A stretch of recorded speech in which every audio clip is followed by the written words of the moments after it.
হাজী সেলিমের ছেলে ঢাকা ৭ আসনের সাবেক সংসদ সদস্য সোলায়মান সেলিমকে গ্রেপ্তার করেছে পুলিশ। বুধবার গভীর রাতে রাজধানীর গুলশানে একটি বাসা থেকে তাকে গ্রেপ্তার করে চকবাজার থানা পুলিশ। বৃহস্পতিবার তাকে আদালতে নেওয়া হবে। জিজ্ঞাসাবাদের জন্য রিমান্ডের আবেদন করা হবে বলে জানিয়েছে চকবাজার থানার ওসি।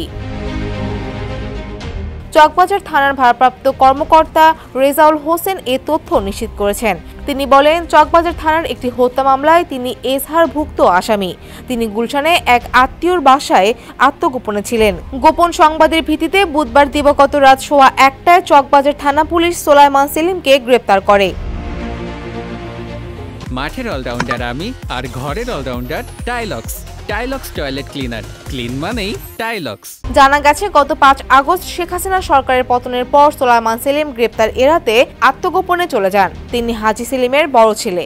আওয়ামী লীগ সরকারের পতনের পর হাজী সেলিমও গ্রেপ্তার হন। বর্তমানে তিনি কারাগারেই আছেন। ফৌজিয়া ফারিহা, ডেস্ক রিপোর্ট, সমকাল।